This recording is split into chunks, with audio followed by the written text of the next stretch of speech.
Hey everybody, DigiBro here. I'm going to give you a guide on how to YouTube. I've been putting out a lot of videos where I ask people to make more analytical videos on YouTube.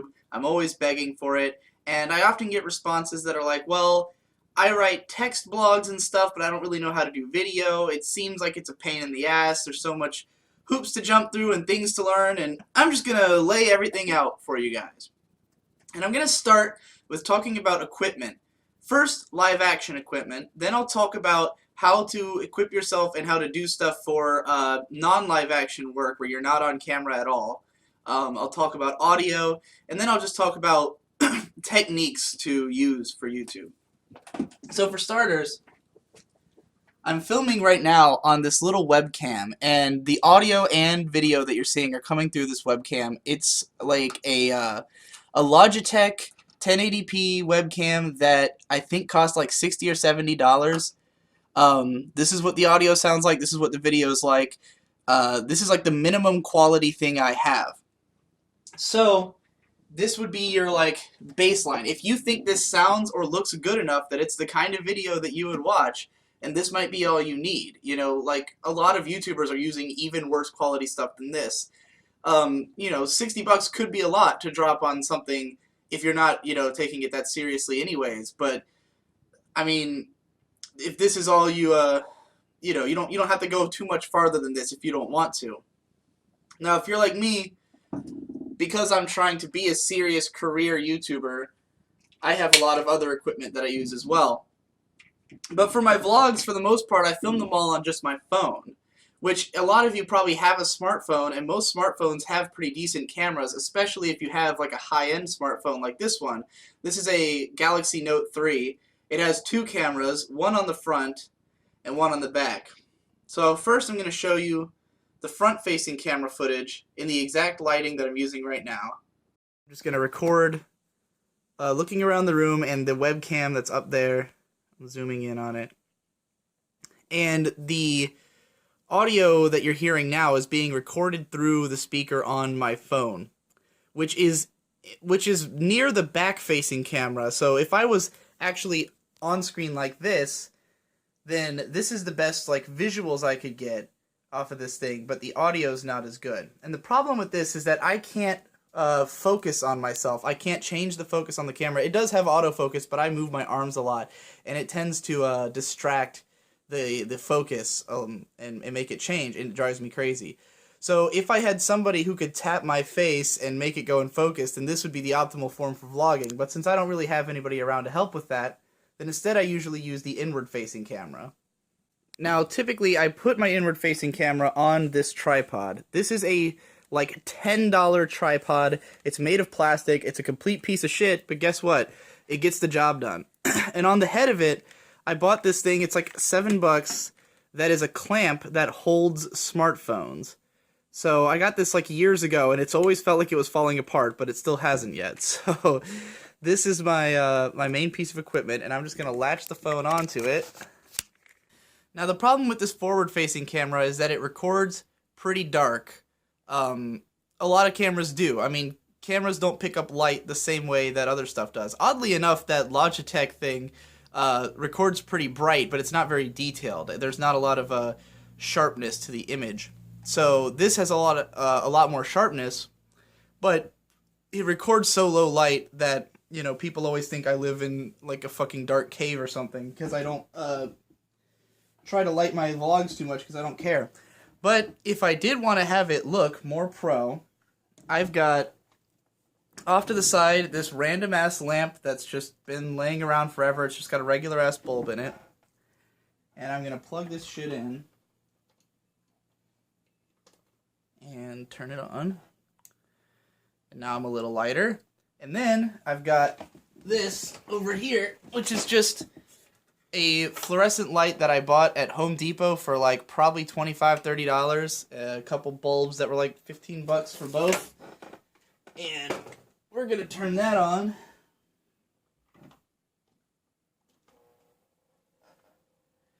And hey, now I'm well lit. Now, unfortunately, I have this beard that looks terrible in this white light that's coming off of this thing, which is why in so many of my vlogs my beard looks so bad and people always complain about it because the light goes right through the beard. Consider that if you have a beard. But, oh god, I've had shit in my mustache this whole time. Fucking pieces of bagel. That's disgusting. Couldn't see it until now because of the lighting. Anyway, yeah, like, people who are, like, vloggers, you can't ever tell because it just looks like their room is, like, normal, but they almost always have two bulbs of, like, this caliber. Like, this is a super cheap one. Most people have, like, a professional-looking light rig, but they'll have, like, one on each side of the camera just blasting light on them. And, like if you looked at, the needle drop, like, he looks like he just has a window open or something, but he's actually got two enormous lights directly behind the camera blasting down on him. So that's the secret for that. But I'm cheap, so I've never gone all out on the expensive lights. And, you know, I guess I'll leave this plugged in for now. So now we gotta talk about audio. Again, this level of audio, like, that my camera records is, like, enough that I don't think too many people would complain about it. Now, almost all of the YouTubers that you follow probably have a Blue Yeti mic. Blue Yeti is the most, like, intro tier microphone. It's like $100. It plugs directly into your computer with a USB cord. It's solid enough audio quality that no one will ever question it. You'll be able to use it for your entire career and no one will ask any questions because most people don't care that much about the audio quality. You just gotta make sure that you never talk directly into the microphone. You know what, I'll instruct that afterwards. Personally, I use this bad boy right here. This is a $300 Audio-Technica AT4040 microphone. When you get into these more expensive, nice microphones, then you're gonna have to buy a thing that this plugs into. What's it fucking called? I don't remember.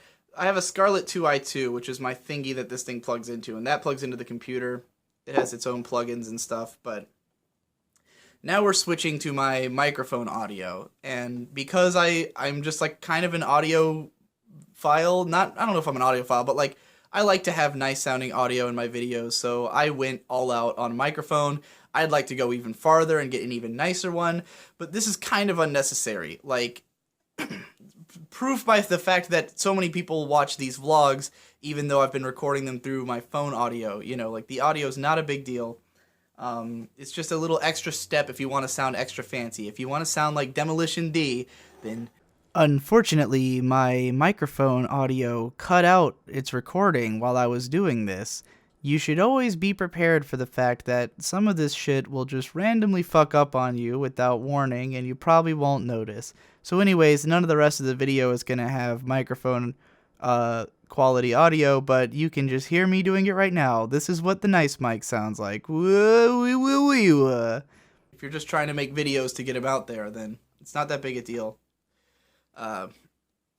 So yeah, that's basically the setup. And again, the way to do a microphone, most people have a pop filter, and a pop filter can help. I puh constantly when I talk, but honestly, no pop filter will ever get rid of all the pop. It won't happen. If you talk into your microphone like this, then you can have the biggest pop filter in the world, you're still gonna pop. Just do it off to the side, like this, and you're done. Like, I don't know if this is if you can diagram, here we go.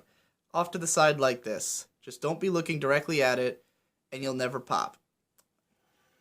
Don't even need a filter. I have two. One that was $15, one that was $60. I double layered them. I still popped if I tried to talk directly into it. Just not advised.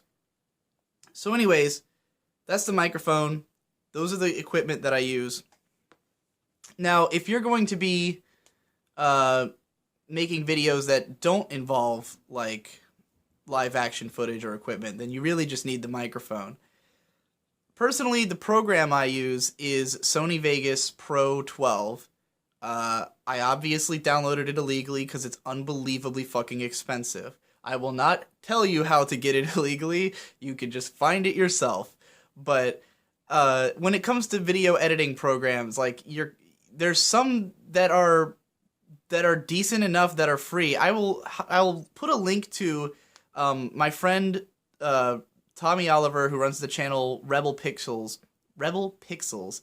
he has a bunch of videos about like free and cheap software and stuff that you can use. And he's been making videos about this one free video editing software that apparently is good enough for him to edit videos on. So I'll put links to that down in the description. But personally, I just use Vegas because it's very easy to use and I understand it implicitly. If you want to see how I use Vegas, I recommend watching my video, the Boring Ass Editing Vlog. It's just a whole video of me editing a video in Vegas. So, like, if you just need to know the basics, then you can just look at that video, and it's really easy to understand, like, implicitly what to do. You drag and drop files into a thing for the most part. Most anime tends to be MKV files, and you usually have to transfer those to MP4s before you can use them in a video editing software. For that, get a program called Handbrake. Handbrake lets you throw any video file in and just press a button and it turns it into an MP4 file. They take up way less space on your computer, so like a lot of people will handbrake videos just to make them smaller. Like if you make a video and you render it and it's a gigabyte and then you handbrake it, it'll probably be like 250 megabytes and with a very minor drop in quality. And it also makes them easier to upload if you have like any kind of connection limit on your computer or on your internet service provider. That would definitely help with that. So you want Handbrake, you want some kind of video editing. I recommend Vegas. Anything works. A lot of people use Premiere, Adobe Premiere, other programs like that. If you want Premiere, you can get it for $30 a month from Adobe. So it's I wouldn't know. I don't know if that I consider that affordable, but and of course you can always use Windows Movie Maker, or like iMovie or whatever. Like, I mean, they don't work very well, and they will be a nightmare if you're trying to chop up footage. Don't use it. But if you were just trying to lay images in there, like the way famous YouTuber or video maker Yahtzee Croshaw, who makes Zero Punctuation, because Zero Punctuation is just a series of still images, he's always just edited it in Movie Maker because all he has to do is throw each picture in after photoshopping them, and there they go. They're in sequence. Just time it to the dialogue. When you edit your audio, personally, I edit out all mistakes and all breaths. I can't stand hearing breaths in my own audio, so I cut every breath out and I make it, streamlined. What I'll do is I record all the audio I record in Audacity. Audacity is a completely free program, very easy to find. You just download it. It's got a fucking record button, and you press the record button, and then you press the stop when you're done. You highlight the sections you don't want, and you hit the delete key, and they're gone. Or the backspace key, rather. So really easy to use Audacity. And so I just cut everything I don't want out of the audio in Audacity. Then I export the file, and then I throw it into Sony Vegas. And then usually I'll then add gaps back in. Like I'll cut the audio and then spread it out just a little bit because it cuts way too fast when I first do my recordings. But, all that stuff is your own stylistic choice. Most people leave a lot more space in their videos. Some people don't cut their breaths at all. Some people, put music in and stuff like that.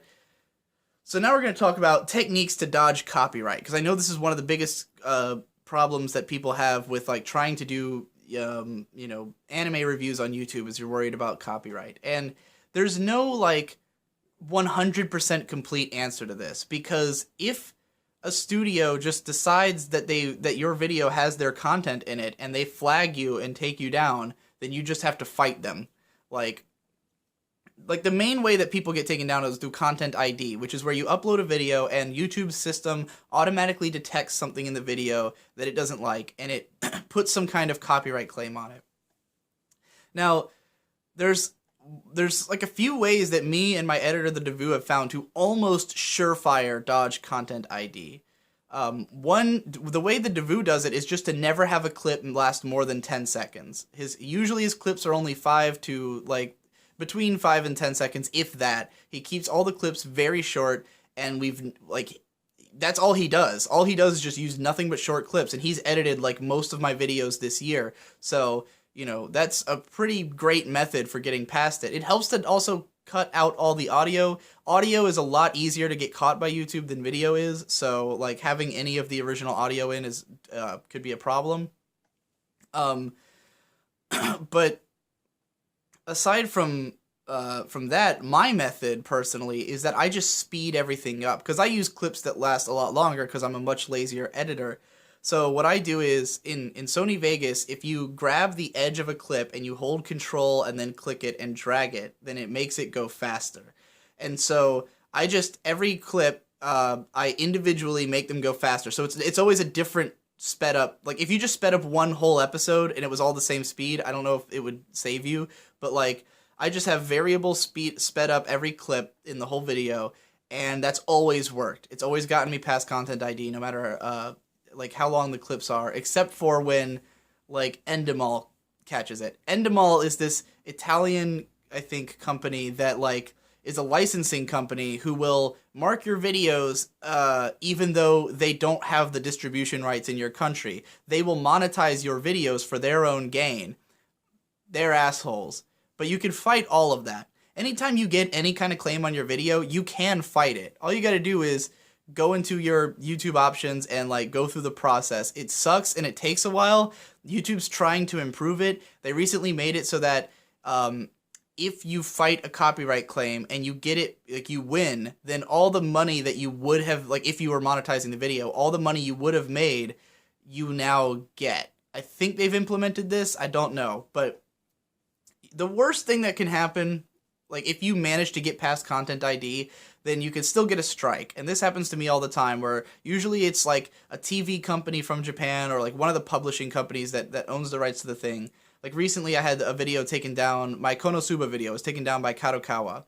And when that happens, the worst thing that could happen is they'll give you a strike on your account. And if you get a strike, you can't upload videos longer than 15 minutes long, and you can't use thumbnails, and it lasts 6 months. It's a fucking nightmare. But I've always won if I've contested them. Like, because legally you are in the right. You have fair use rights, and you will win if you fight the battle. It's just a pain in the ass, because it takes 2 weeks for your counter notifications to go through. So right now, as I'm recording this, I actually have a strike. I didn't even mention this anywhere online, but I got a strike on this old Zanko no Terror video that I did, and it got a strike, and I'm fighting it right now, and it'll probably be over in about a week or so. So like, it just so happens I didn't have a 15-minute video planned for this week, but like, yeah, that's just a thing that's happened.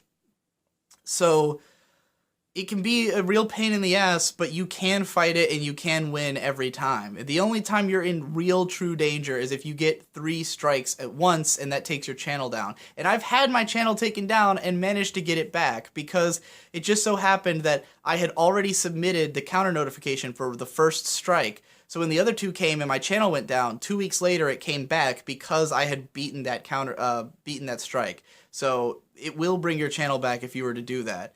But like, not a lot of people get their channels outright taken down that way. And there are other things to worry about, but like, honestly, most of the people who have had these problems have gotten everything back in the end. Like, every time you hear this horror story about someone getting their channel deleted, they always get it back. And it's, you know, I think it's worth dealing with all this stuff if we can create, you know, I would love it if we could all move off of YouTube and like use something else, but YouTube's getting better and nowhere else is getting better, so it might as well stay here. But I mean, again, you can get inventive with all of this stuff. You don't have to use clips from shows or even be in front of a camera. You could use unrelated video game footage, which a lot of people do. I've done it on a bunch of my old videos where I just captured game footage. Now, if you want to do that, the program I use for capturing off of my desktop is a free program called Open Broadcaster. You should do research on how to use it because some of the settings can be a little tricky, but it's completely free and pretty easy to use. And it can capture your desktop, it can capture any individual window on your desktop, it can capture video game footage. And so I'll often just be like, fuck it, I'm just setting this video to game footage. And those like one of my second biggest, no, not my second, one of my top 5 biggest videos ever, my Sword Art Online analytical diatribe, is 100% set to shitty footage of me playing Terra Online. Like, the footage is so badly rendered, like I fucked it up so bad. That's a tip too. If you record anything in Open Broadcaster, then when you render it, look in your editing program, look for a setting called 2-pass rendering and do that. It basically double renders your video, which makes it smooth out anything that could go wrong. But yeah, the footage of that was fucking terrible, and that video has 500,000 views. So you can set a video to just fucking game footage. The point is that it just has to be on YouTube, because that's just where people are going now. It doesn't even matter if there's no video and or a boring video, and it's just like something that's on screen and moving while you talk. You know, if you deliver your script well enough, that's all that matters. It's just that the current zeitgeist is to move towards an audiovisual format, and that's just what the future is. So that's why I want people to do this and move on to YouTube. But like, honestly, you could literally just download Audacity and Open Broadcaster, both free. Get yourself a base level microphone, like something. I mean, if you want to go $100 and get the Blue Yeti, that would be like kind of ideal. But I mean, even a shitty mic can work if you get the right recording environment. If you know, as long as you're not in like an echoey room, or if you just fucking get under a blanket, just throw a blanket over yourself and record under a blanket, you know, and you'll instantly increase your audio quality because it won't reverberate out into the room. Just do anything. Put it in a box. Put your microphone in a cardboard box. That can help. You know, whatever makes it sound better. Even if it's a shitty microphone. Sit in a closet, that can work for some people. That's how Matt Pett of Game Theory did it for a long time. Just sitting in a closet with like his laptop microphone, you know. And that channel's fucking enormous on the backs of some of those old videos. So, yeah, I don't think it's too hard to do this. You know, you might have to spend a little money, or you might, like, if you have a camera like the one I have that's built into your phone and the microphone's decent enough, you don't even need the video. You can just take audio, like you could just record into your phone all the audio and then just throw out the video and put video game footage over it if you want to. Like, there's a million ways to do this as long as you're just thinking through what you're doing and trying to come up with ideas. And, you know, speaking personally, as long as your writing is okay, then I will probably watch your video. You know, unless the audio is like so bad that I can't stomach it. If you have okay audio and good writing, then that's all I really need. I'll watch your video game footage video. You know, for me, it's more, I'm going to be way more easily scared away if you start off the video with, hey guys, this is my first video and I don't really know what I'm doing and I've never written anything before, and so hopefully this will be okay. This show was made in 2002, and it was written, and people liked it back then, and I wasn't sure how I felt about it at first, but now I think it's okay. Cut all that out. I advise watching my parody review of Attack on Titan that I did last year for April Fools. That had, that video was intended to be a parody of everything I hate in anime review videos, and I listed it out. There's a comment, I think it's like my top comment on there, that is just a list of everything I did in the video that I don't want other people to do. So, you know, at least read over that and give it consideration. You don't have to follow all my advice, you know, who the fuck am I? Well, other than someone who does this for a living, but read through all that and, you know, take some of those points into consideration when you're writing and doing video. But if you start off a video that's like, let me just look around my room for a subject matter. Barakamon is a charming story about a young man named Honda who is a exceptional artist, and they just start breaking out points. Like, just get right into it. Don't do all the lead-in bullshit. Just get right in. Hook me, and I'll subscribe to your channel. Hopefully this has been helpful for some people. Anyone who's trying to get into video and doesn't know how, maybe this has been helpful. I hope so.